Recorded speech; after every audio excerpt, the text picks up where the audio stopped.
Hi guys. Hi, So how Hi. are you? I'm doing great now when I get to speak with you too, of course. So I've seen the first couple of episodes and really loving what I've seen so far. I'm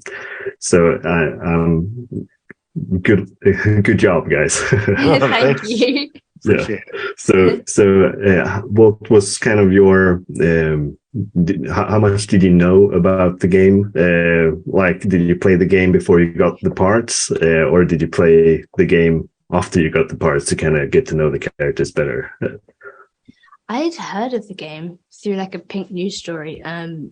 So when it came through, I recognized the name of it, but I hadn't played it, and you hadn't either, right? I had not. I hadn't heard of it either. I Mm. didn't know what it was until after I was given the first three scripts. Mm. And but in a very short amount of time, I learned very quickly what it was. Mm. And also what fascinated me the most is that in being introduced to The Last of Us Part One, the game, I realized, knowing that it had come out in 2013, I was able to recognize all of the references and sort of film and show representation, inspirations that were direct references to the game. I was like, oh, the look of Logan is so Last of Us, and so I learned very quickly its influence, and realized that I had been under the influence of the game without knowing the game. That's pretty cool. Yeah, it was interesting. Yeah. So when you guys actually got to step out on this set, it looks like $1 billion, and all down to like the prosthetics of the clickers and everything that I've seen so far in the episodes. How was it to actually step into this world and play these parts? Well, yeah, it was very immersive. Like we had real sets, real locations, and real prosthetics and actors being the clickers and everything. It was a crazy experience. It was a year. It was just Was your first day in my apartment? yes. But then we were running around the rain in the quarantine zone, Yes. right? That was crazy. Yes. That was like such a massive set. Mm-hmm. And to think that it was built for an episode instead of like an entire multi-season show, it was insane to me. Yes, actually. It was like a town. And They did that several times as well. It wasn't even just like a standalone, this one incredible set. Like yeah. they built whole like the Frank's town. Yeah, It's like whole worlds that were for like yeah. parts of the show, or just one episode or a couple or something.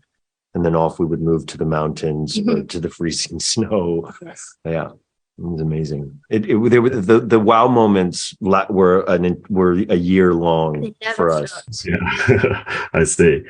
So Pedro, you also got to meet your character at an earlier point in his life too.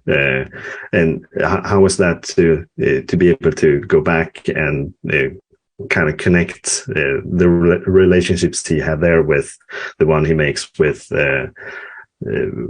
Ellie later? I feel so lucky actually to have that, in that it feels like almost a rehearsal towards the man he becomes for the story. Yeah. And to have this amazing, heartbreaking experience with my daughter Sarah, played by Nico Parker, who was amazing, and the catalyst to basically set everything up for at least Joel and his relationship to Ellie, and to find even more of a mirror of himself in someone else. And there's just so much opportunity there, and luck, frankly, to have so much laid out for you emotionally and psychologically, and just such a like very specific map and guide to follow. And the way that we shot it as well was the right timeline for my character. So it was just really, really, I felt very lucky. And I imagine it was challenging because you were coming in, you know, and we'd been shooting for a few weeks already. And you just had to like, because for me, it felt like I was kind of like rehearsing towards the world that we were going to be living in, that you just had to step into. Yes, it was terrifying. Yeah. I felt bad. But it really, I loved seeing it. So it works. So thanks a lot for your time, and best of luck with the premiere. I'm sure it will go great. Thank you. Thanks so much.